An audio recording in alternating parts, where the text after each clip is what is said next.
to ask for a new trial or ask for a acquittal, to the best of your knowledge, had Judge Flagel ruled on that? It wasn't even a topic. It wasn't even discussed. Okay, and she was mainly concerned that the accuser had rights, visitation rights to the victim. Okay. When you say the accuser, you mean, but this was in, and we're not talking about the other case against your son yet. His abuser and his accuser, his father, Okay. She was concerned that he had rights. So that was one of the things, but she also had wrote out a plan for the judge, and she handed it to the judge. She wanted to, my name wasn't even on it. Okay, now let's back up a little bit and talk briefly about the second case. I don't want to really go into a whole lot of detail, but maybe you can tell me just real briefly, within just 30 or 45 seconds, the relationship that your son had with his father for the last 3 or 4 years, as far as any kind of physical abuse, things like that. Just stuff that would be easily documented by medical records or by police reports. Yes, September the 24th, 2009, my sister and I called my son to check on him, to see how he was doing, like we do usually in evening times. We heard the phone just went off the hook, and we could hear like struggling, and the phone would hang up. Then I would call back again, and I could hear my son crying, and he was begging for help, and he was screaming that he wanted the phone, and he was saying, "Get off of me." We could hear a lot of noise. It sounded like something was breaking. We knew his father was beating him. The phone would cut off again, and then he tried to call us back, and then the phone would cut off again, and it was very upsetting. So my sister and I, we hesitated to call 911 because of the fact that other abuses had happened earlier at different times, and they would just go out and say everything was perfect, and as if, we didn't have a reason to even be concerned. But we went ahead and we called 911, and I also called a special number that only the police, they had given it to me, that usually the police use. And I asked them, would you please go out and check on my son? And the dispatcher asked me why, and I told her I could hear him crying and screaming for help, and I could hear him begging for the phone and telling his father, and he was crying, and I could hear his father also screaming. And one of the things too that happened when just before I called her, the last call that I had made, the father answered the phone, and I could tell he'd been drinking, and he said, "Do you want to talk to your son?" I go, "Yeah." He says, "Well, then I'll let you talk to your son." And he just held the phone up, but I could just hear the beating or the hitting noise. It was. What did the police go out there? Yes, the police did go out, and I kept calling them though, because I was concerned about my son. Please let me know whatever. Please, I got to know what's wrong. And this was the sheriff's department? They 911 dispatched the sheriff's department. Yes, correct. And okay, and did your son suffer any injuries? Well, yes, he did. I took him to see Dr. OCO they arrested him, you realize that. And he had to go to JDF. Other than that, I would have definitely taken him earlier, because he was immediately complaining about his pain in his back. And he was asking the guard if he could have Tylenol. In fact, on one of my visitations to JDF, I asked the guard, "Is there any way you could get him some medicine, because his back's really hurting him?" I also noticed there was bruises on the palm of his hands, and I could see grass scratches on his face. And the guard at the JDF told me that they can only get the medicine when the nurse is there, and they're either there or they're not.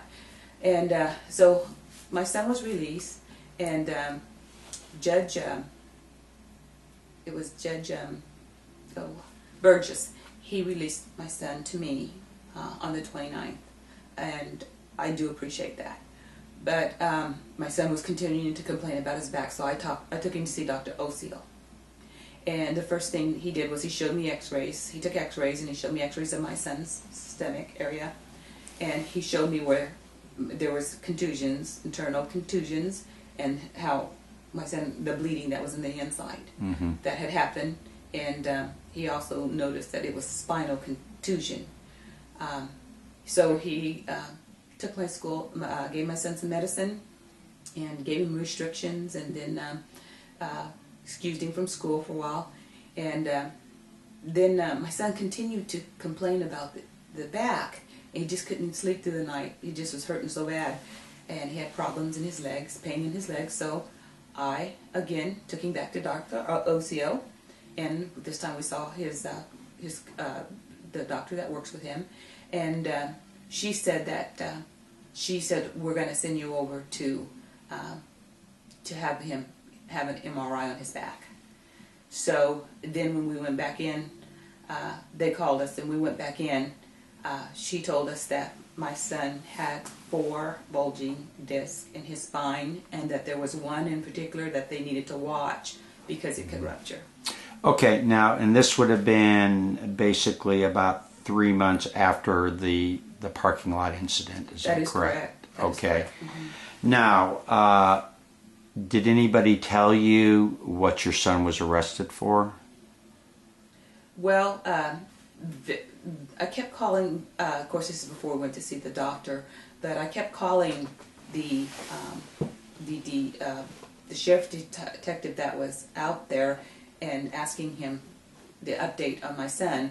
And then he never returned my calls, and then finally I was able to get a hold of him. Well, he might have tried one time, but anyway, to make a long story short, it was around midnight. I was still worried about my son, hadn't heard a word. So I called the dispatcher. She said she'll have him call me immediately, and then that's when he told me that we have arrested your son for felony with a weapon. Felony with a weapon, and what does that mean? What do they think your son did, whether he did it or not? Or what was he accused of by his father? He was being accused by his father that he had taken a gun to him, or pointed it at him, or... Pointed at him. Okay.